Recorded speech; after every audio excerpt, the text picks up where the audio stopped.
السلام عليكم. اليوم في مطبخ ام وليد ان شاء الله، دائما معنا حلويات الجافه. اليوم راح نديروا حلوه اللي هي مقروطات بجوز الهند والكاكاو، حلوه بزاف بنينه.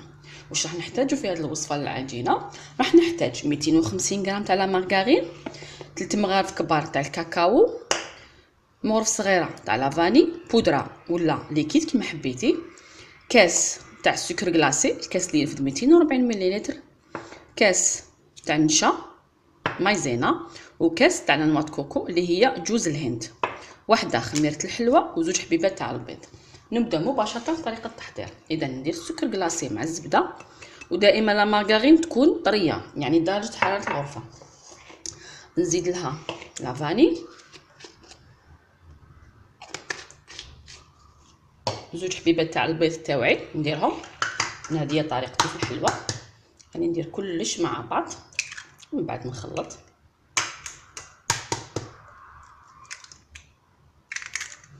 ندير معاهم كاس تاع مايزينا، وندير معاهم كاس تاع نواه كوكو، ونخلط كلشي مع بعض يعني ولا ابسط. نحكم ونخلط باش ينسجموا المقادير.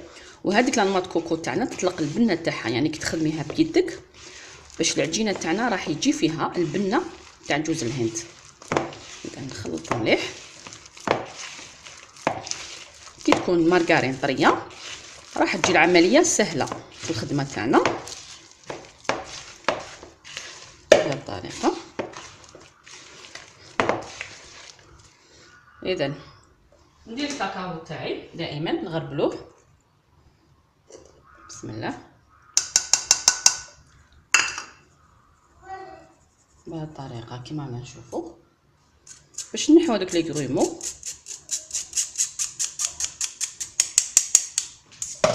نزيد نخلط، نبدا نزيد في الفارينه. اذا ندير شويه تاع الفارينه، وندير كيس تاع خميره الحلوه كامل، ونبدا نلم في العجينه تاعي غير بالعقل حتى نتحصلوا على عجينه تكون طريه وما تلصقش في اليد. في هذاك الوقت راح نحبس ما نزيدش الفارينه.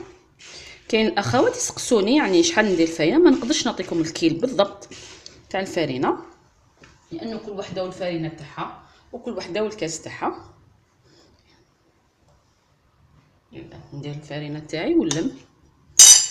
هنا هاي العجينه تاعي بعد ما شكلتها نبداو نشكلو في المقروطات تاعنا. اذا ندير شويه تاع الفارينه فقط، نحكم شويه تاع العجينه،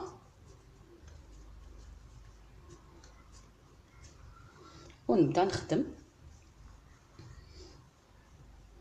حربوش طويل. هنا الكبر تاع الحبه انتي واش تحبيتي، كيفاش حبيتي الحلوه تاعك، ودائما نديروا في حسابنا انه الحلوه تاعنا فيها الخميره تاع الحلوه.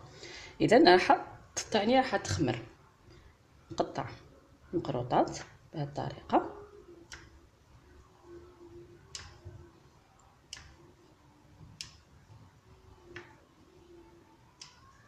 كما رانا نشوفوا، ونستفهم السنيوه تاعي وندخلهم على فرن 180 درجه ينشفوا فقط، مش راح نحمروهم لانهم فيهم الكاكاو. دائما نقول لكم العجينه تاع الكاكاو ما نحمروهمش باش تجينا العجينه طريه. اذا راح نكمل لنا كامل الحبيبات تاوعي نطيبهم ونعاود نرجع لكم فيما بعد ان شاء الله. اذا هنا الحلوه تاعي هي طابت وبردت.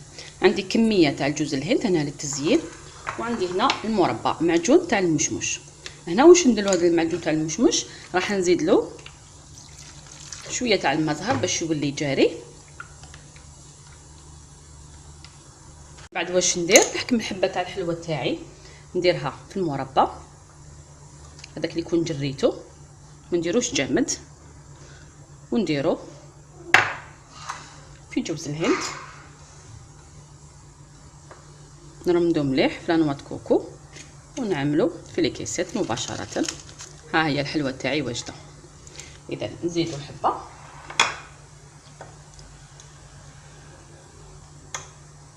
بهذه الطريقه. عمليه سهله حلوه خفيفه معنا في المناسبات، يعني ما شاء الله تديها في يدك يعني كهديه. اذا ها هي الحلوه تاعنا واجده. اذا راح نكمل انا كامل الحبيبات تاعي بنفس الطريقه ونرجع لكم فيما بعد ان شاء الله. اذا ها هي الحلوه تاع الجافه تاعي واجده. بعد ما كملتها درتها في لي كيسات ونقدموها. هذه الحلوه زاكيه يعني تعمل لنا اكثر من 50 حبه. يعني اذا عملتي 500 غرام راح لك اكثر من يعني تقريبا 120 حبه تاع الحلوه. ها هي الحلوه امامنا. هذه الحلوه كي تصبح بنينه وتصبح طريه. ها هي امامكم واجده. راح نقسم لكم حبه باش تشوفوا كيفاش عامل. بسم الله. تجي بزاف طريه وتجي هشيشه. شوفوا كيفاش تجي يعني تجي ما شاء الله.